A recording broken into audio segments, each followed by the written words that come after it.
Bismillahirrahmanirrahim. Assalamualaikum warahmatullahi wabarakatuh. Alhamdulillah hari ini kita bisa bertemu kembali. Insya Allah hari ini kita akan melanjutkan pembahasan tentang hadis yang minggu kemarin kalian hafal. Alhamdulillah, terima kasih yang sudah menyetorkan hafalannya. Bapak masih menunggu setoran yang belum. Ini untuk menambah penilaian buat kalian. Untuk kali ini kita akan coba membahas tentang hadis ini, di mana hadis ini itu tentang keharusan berakhlak mulia. Ada sebuah hadis, qala Rasulullah sallallahu alaihi wasallam, Rasulullah sallallahu alaihi wasallam bersabda, innama bu'istu liutammima makarimal akhlak.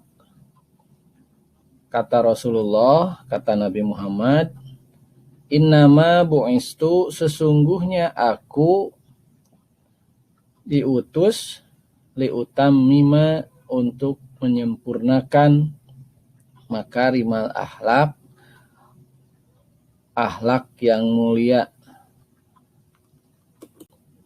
Jadi kenapa Rasulullah diutus ke dunia ini? Kenapa Nabi Muhammad diutus untuk menyempurnakan akhlak? Karena di dalam sejarah disebutkan bahwa ketika zaman Nabi Muhammad, bahkan sebelum Nabi Muhammad diutus, kondisi masyarakat pada zaman itu ada dalam keadaan akhlak yang buruk, yang tidak beradab. Makanya pada masa itu disebut dengan zaman jahiliyah. Jahiliyah itu artinya kebodohan. Kebodohan bukan hanya dalam arti kurang pengetahuan, tetapi juga kurang peradaban. Tidak beradab artinya akhlak, kebiasaan, perilaku masyarakat pada masa itu tidak baik. Mabuk-mabukan, berjudi, minum-minuman keras. Bahkan ada yang lebih ekstrim lagi, yaitu kebiasaan orang Arab jahiliyah itu, yaitu membunuh hidup-hidup, mengubur hidup-hidup anak yang baru lahir, anak perempuan yang baru lahir. Sungguh itu adalah perbuatan yang keji, yang tidak beradab. Makanya Allah mengutus Nabi Muhammad untuk memperbaiki akhlak, memperbaiki peradaban pada masyarakat zaman itu. Yaitu untuk menyempurnakan, untuk memperbaiki akhlak, untuk mengajar dan mendidik masyarakat agar berakhlak sesuai dengan ajaran Islam, sesuai ajaran yang dibawa oleh Nabi Muhammad, yang diperintahkan oleh Allah Subhanahu wa ta'ala. Di mana cara menyampaikan, cara mengajarnya Rasulullah itu, cara menyampaikan akhlaknya Rasulullah itu, yaitu dengan cara memberi tauladan. Tauladan itu adalah contoh perilaku. Jadi apapun yang Allah perintahkan, itu Rasulullah Shallallahu Alaihi Wasallam selalu melakukannya yang pertama kali. Dan Rasulullah selalu membiasakan perintah Allah itu. Sehingga akhirnya masyarakat pada masa itu melihat perilaku akhlak Rasulullah SAW, sehingga mereka tertarik untuk mengikuti Rasulullah. Sehingga kita mengenal bahwa Rasulullah itu adalah orang yang amanah, artinya terpercaya.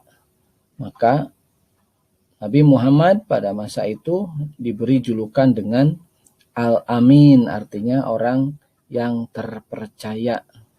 Kemudian Rasulullah itu adalah orang yang jujur, ya, jujur, amanah, ya, terpercaya. Itu sifat-sifat Rasulullah, bahkan sifat-sifat yang ada pada setiap nabi, setiap rasul itu. Maka karena itu, sebagai umatnya, sudah barang tentu kita harus mengikuti atau meneladani, mencontoh apa yang sudah dilakukan oleh Rasulullah tentang perilaku baik kepada sesama, kepada yang lebih tua, kepada yang lebih muda. Bahkan Rasulullah pun memberikan contoh bagaimana kita bersikap kepada musuh sekalipun, ya. Pada orang tua harus baik, kepada teman, ya, itu contoh-contoh yang diberikan oleh Rasulullah Shallallahu Alaihi Wasallam. Kata Rasulullah di dalam hadisnya menyebutkan, sesungguhnya orang yang paling baik di antara kalian itu adalah orang yang paling baik budi pekertinya. Ya, kenapa kita harus mencontoh Rasulullah? Karena Allah Subhanahu wa taala berfirman di dalam Al-Qur'an surat Al-Qalam ayat 4, A'udzu billahi minasyaitonir rajim wa innaka la'ala khuluqin adzim, dan sesungguhnya kamu Nabi Muhammad, maksudnya kamu itu adalah benar-benar mempunyai budi pekerti yang agung. Itu adalah firman Allah. Jadi Allah yang menyatakan bahwa Nabi Muhammad adalah memiliki budi pekerti, memiliki akhlak yang agung, yang mulia, yang harus kita teladani, yang harus kita contoh.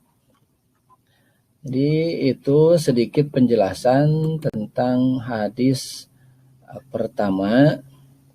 Ya, ini seperti biasa ada tugas yang harus kalian kerjakan, silahkan dijawab.